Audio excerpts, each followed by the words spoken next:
If you ask someone to describe, like, the fundamental laws of reality, they'll almost always start with physics. Right, yeah, like gravity. Exactly, gravity. You hold a heavy rock out in front of you, you let it go, and it falls to the ground.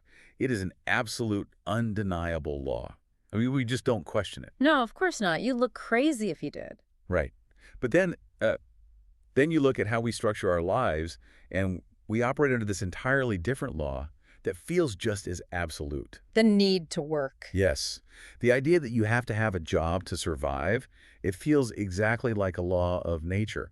If you don't sell your labor to someone else, you don't eat, you don't have shelter. It feels like gravity. It really does.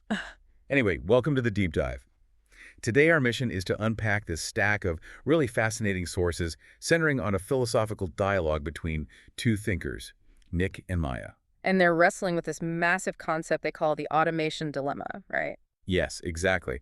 And the goal for you, listening to this right now, is to explore what might literally be the defining question of our century. Like, if machines become capable of replacing most human labor, how do we survive? And perhaps even more terrifying without jobs, what do we actually become? Okay, let's unpack this because my immediate reaction is just identical to Maya's in the text. I mean, we live in a world where your job is your lifeline. It's the ultimate existential curveball for our species, honestly. Right. The modern panic around AI and advanced robotics isn't just about losing some comfortable daily routine. It's about losing the only socially acceptable mechanism that keeps a roof over your head. The stakes are literal survival. Yeah, and what makes the source material so striking is how it forces us to confront those deeply wired anxieties. Maya represents this universal, visceral terror of job loss. She's basically all of us. Completely. Her immediate reaction to the prospect of total automation is sheer panic, because she, like, well, almost all of us, connects human survival directly to employment. She assumes the rock just simply has to fall. But the other voice in this text, Nick, he steps right into that panic and, like, completely challenges the underlying premise. He does. He challenges it by zooming incredibly far out on the timeline of human history, which I think is so helpful. So giving it some scale. Exactly. He points out that this link we feel so deeply in our bones, the link between survival and employment, is actually a learned, relatively modern construct. Wait, modern? People have always had to work. Well, yes, labor, but not employment. It's not an innate biological truth. For the vast, overwhelming majority of human history, people didn't have employers. Oh, I see what you mean. Right. They survived through direct, unmediated interaction with nature. You hunted, you gathered, you farmed a little plot of land. You built a shelter with your own hands. Exactly. You interacted directly with your physical environment to extract the calories and resources you needed to stay alive. There was no middleman. You didn't have to go scan a plastic badge at some corporate office to earn these abstract digital tokens. To then go exchange those tokens for a piece of a mammoth that someone else hunted. Right. The labor was the survival itself. That direct connection is key. It was the rise of complex civilization that gradually transformed the mechanics of survival into what we now call economic participation. Where you essentially need an income to get basic necessities. Exactly. As societies grew and industrialized, we built this highly complex system. We essentially erected a toll booth between human beings and their own survival. And society just decided that the only valid currency to pay that toll is formal labor. Okay, wait, I have to push back here. Playing devil's advocate for a second. Go for it. Taking a firm stance on this. Civilization putting a toll booth on survival is exactly what created the modern world. I mean, without that relentless pressure, we wouldn't have built the factories, the supply chains, or the modern medicine we all rely on today. That's a very fair point. Right. Like, specialization and industrialization were driven by that very pressure, and they created massive, undeniable abundance. We don't have to hunt mammoths anymore, specifically because we figured out how to compel people to produce things at scale. Right. It drove innovation. So why is increased productivity suddenly framed as the villain in this automation dilemma? Well, that is the essential tension. The pressure to labor absolutely did build the modern world, but the source material asks us to look at the macroeconomic endpoint of that trajectory. The endpoint, okay. Let's look at the factory example they use in the dialogue, but let's examine the economic mechanics behind it. Imagine a sprawling, massive manufacturing plant. Okay, I'm picturing it. Historically, it required, say, 10,000 human workers to operate. It's the economic engine of an entire region. Then a wave of new technology arrives, and the factory scales down to 1,000 workers. Which is already a huge hit to that local economy. Exactly. More time passes, technology improves again, and it only needs 100. Eventually, you have this massive facility running on maybe 10 human beings monitoring a bank of screens. Wow, from 10,000 to 10. And it is producing more goods at a higher quality and at a lower cost than it ever did with 10,000 people. So the productivity just goes completely through the roof, while the labor cost plummets to near zero. If we connect this to the bigger picture, that factory is a perfect microcosm for the trajectory of the entire global economy. It highlights this really brutal paradox. A paradox between the goods and the workers. Yeah, exactly. On one hand, you have incredible, historically unprecedented abundance. Capital and technology are just churning out resources. But on the other hand, our society currently distributes purchasing power almost entirely through human labor. Oh, I see. You only get to buy the goods if you earn a wage from the factory. Right. So we've created an economy that relies on mass consumption, but we are actively eliminating the mechanism of mass income. That's the exact problem. It's like we've built this massive, incredibly efficient power grid that generates unlimited electricity for free, but we are still forcing people to run on hamster wheels to earn the right to plug into the wall. That's a great analogy. But the wheels aren't actually powering the grid anymore. The nuclear reactor is doing that. The hamster wheels are just there to prove we supposedly, earn the electricity. That is a brilliant way to conceptualize the mismatch. Automation creates a systemic friction where production becomes incredibly abundant, but human income becomes incredibly uncertain. Because the robots don't get paychecks. Exactly. Yeah. The algorithms and robots are doing exactly what we engineered them to do, which is reducing the friction and cost of human labor. But our macroeconomic system is screaming in a panic. Because it has no foundational mechanism to distribute resources to people who are no longer required to labor. Yes. But if it threatens the very foundation of how we distribute survival, it begs the obvious question. Why do we keep building these machines? Well, if we see the cliff approaching, why are we accelerating? Well, we accelerate because the alternative is romanticizing a very brutal reality. We celebrate automation because, historically speaking, the vast majority of human work has been agonizing. Oh, for sure. We absolutely should not romanticize 19th century or even 20th century labor. Right, it was grueling. For most people, it was dangerous, physically degrading, and just mind-numbingly repetitive. Right. Automation solves real, tangible human suffering. Exactly. We actively want machines to go into the toxic mines. We want algorithms to sort through millions of data points in a fraction of a second. So some human being doesn't have to sit in a windowless cubicle doing data entry for 40 years of their one life. The pursuit of efficiency is really just the pursuit of an improved quality of life. The technology itself isn't the enemy here. It's the culmination of human ingenuity. Here's where it gets really interesting, though, because the source points out that the real villain isn't the technology, it's the timing. Yes, the mismatch of eras. It's an agonizing mismatch. Society is trying to manage 21st century machines using 19th century assumptions about how the world works. It's so true. We have generative AI, we have advanced robotics, but our institutions, our governments, our schools, our banks are still operating on the assumption that a human being's primary worth is determined by how much physical or cognitive sweat they can generate for an economy. That mismatch is bringing us to a profound tectonic shift in human history. It really is. Think about the overarching narrative of our species for the last 10,000 years. The primary driving question of all civilization has always been, how do we create enough? How do we grow enough wheat so we don't starve through the winter? Right. How do we produce enough medicine to survive a plague? Enough shelter to survive the elements? Enough energy to keep the lights on? Every system we have built, including capitalism itself, has been a tool to manage and allocate scarcity. And automation is essentially the final definitive answer to that ancient question. Exactly. It is the technology that finally looks at humanity and says, okay, you have enough. Which forces future generations to stare down a completely new and, in many ways, entirely terrifying question.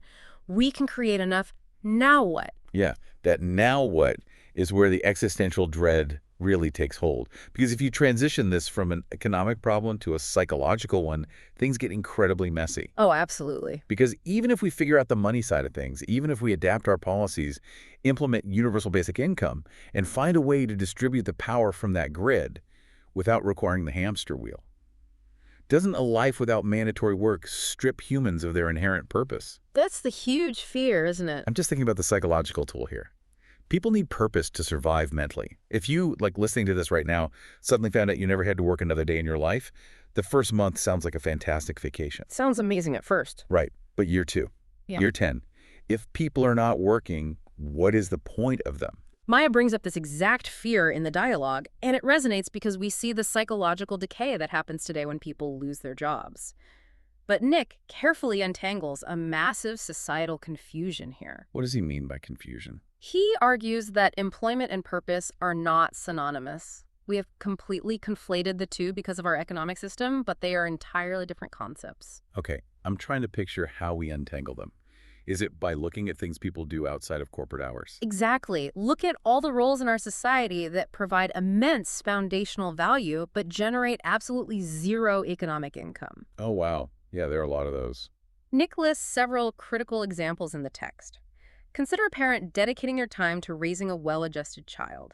Consider volunteers organizing a community food drive. Or like amateur artists creating culture. Right, or independent scientists contributing to open source data, or caregivers looking after elderly family members around the clock. Those people are doing incredibly hard, vital, meaningful work. Society literally collapses without them. Yet our current market architecture fails to measure this human value accurately. Our economic system looks at a full-time family caregiver and assigns them an economic value of 0. That's so grim when you put it like that. It is. Meanwhile, it assigns immense economic value to someone writing code to optimize a social media algorithm designed to addict teenagers and sell more targeted ads. Oh man, yeah, the contrast is stark. Economic value and human value are fundamentally decoupled in many areas. But because civilization often confuses the two, we falsely assume that if you take away the paycheck, you automatically take away the purpose. That is an incredibly liberating way to look at it. Yeah. And it completely reframes human motivation. What's fascinating here is how the source brings neuroscience into the equation to dismantle this myth of the lazy human. The lazy human myth, okay. We have this pop culture understanding of dopamine, right? We think of it as just a cheap reward chemical for getting a paycheck or getting a like on social media or eating a donut. A quick fix. Exactly. But the brain's dopamine reward system is vastly more sophisticated than that. It is the molecule of motivation and anticipation. It doesn't just fire for extrinsic rewards like profit. Wow. What else does it fire for? It fires for intrinsic rewards. It fires for mastery. It fires for contribution. It fires when a human being is engaged in solving a genuinely meaningful problem. The human brain desperately needs a challenge to stay healthy. But it doesn't necessarily need a corporate job. Exactly. It needs a challenge, not a boss. I love this biological distinction. It makes me think of a very specific type of person to make this relatable. Picture a highly dedicated weekend gardener, or maybe an amateur open source software coder. Okay, yeah. If you look at what they do on a Saturday, they willingly take on incredibly difficult, frustrating, sometimes painful challenges. Like the gardener is out there in the freezing mud, pulling weeds until their joints ache, meticulously trying to figure out the exact pH balance of the soil to grow a specific type of heirloom tomato. A lot of effort for a tomato. Right. And the open source coder is staring at a monitor until 3 in the morning, drinking terrible coffee, pulling their hair out, trying to fix a complex bug in a piece of software that they're giving away to the world completely for free. Neither of them is receiving any economic compensation for this suffering. They are enduring it entirely voluntarily. No one is paying them. In fact, they're usually spending their own hard-earned money to buy the fertilizer or pay for the server hosting. Why? Because human beings are fundamentally neurologically wired to seek mastery. We really are. We want to look at something broken and figure out how to fix it. We want to look at a blank, muddy patch of dirt and make something beautiful grow. We crave competence and we crave contribution. We just happen to have bundled that natural biological drive into this artificial construct we call corporate employment for the last 150 years. So if we decouple survival from employment, if we untangle that knot of market value versus human value, what would humanity actually do with its time? That is the ultimate question of the automation dilemma. If you were completely freed from the absolute necessity of selling your labor just to secure your basic survival, would the entire species just sit on the couch and do nothing? So what does this all mean? Does society just become a giant lethargic waiting room? Because Mhm. Maya makes this point pretty forcefully in the dialogue. She says, people might simply do nothing. It's a valid concern.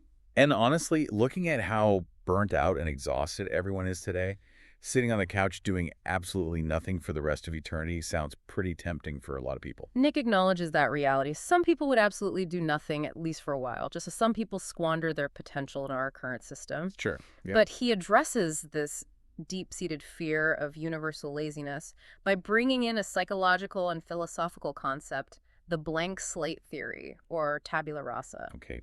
Taking it back to philosophy. Yeah, it traces back to thinkers like John Locke. It proposes that we are born without built-in mental content, and our knowledge and behaviors are shaped entirely by our environment and experiences. Think about a human being at the very beginning of their life. When babies are born, are they naturally lazy? Not at all. They are chaotic little engines of pure curiosity. Exactly. They're constantly touching things, breaking things, trying to figure out how gravity works by throwing their food on the floor. They are naturally eager to explore, to connect, to play, to understand their environment. We are born with a brain that is literally primed for exploration and problem solving. But I guess we lose that somewhere along the way. Well, those innate traits do not exist in a vacuum. As we grow, they are either nurtured or they are actively suppressed by the environment we find ourselves in.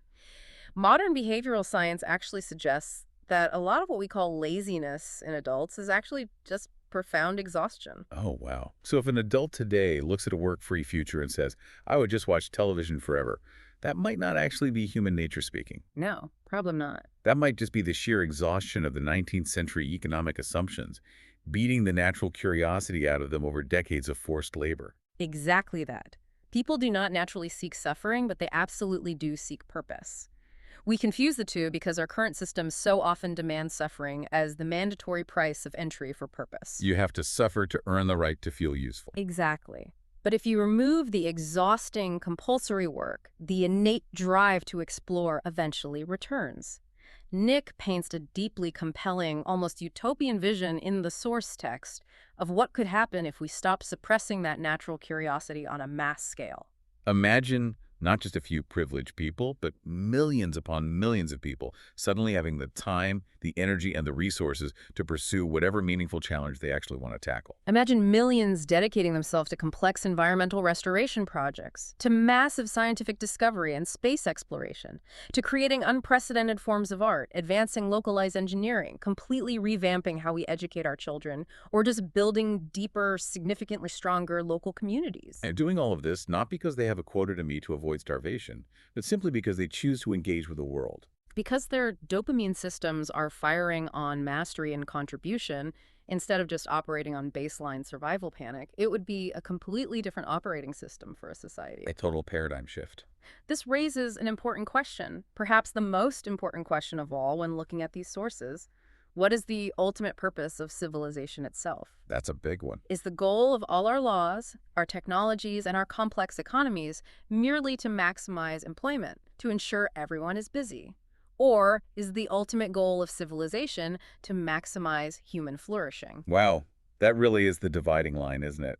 If the goal is maximizing employment, then automation is a tragedy. We should smash the servers, destroy the robotics, and go back to hand-washing all our clothes in a river so everyone stays sufficiently busy. Right, keep everyone on the hamster wheel. But if the goal is maximizing human flourishing, then automation isn't a threat. It's the key that finally unlocks the cage.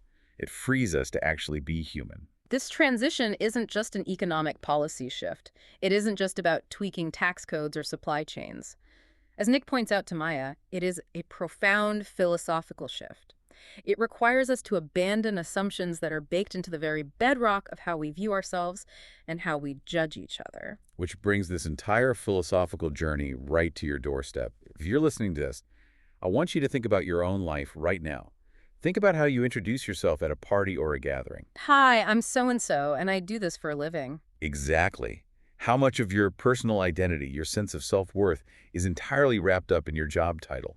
If your survival was totally guaranteed tomorrow-like, if the power grid just provided the electricity, no questions asked, what meaningful challenge would you actually choose to pursue?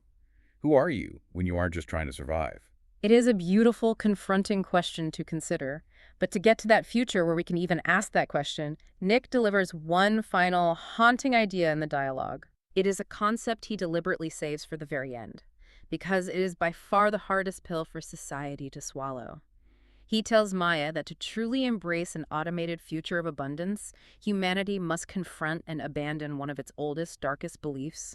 I'm trying to think of what that could be. Is it the idea that humans are inherently selfish and need to be forced to cooperate? That's even deeper than that. It's the deeply ingrained idea that suffering is necessary to deserve existence. Wow, that is heavy.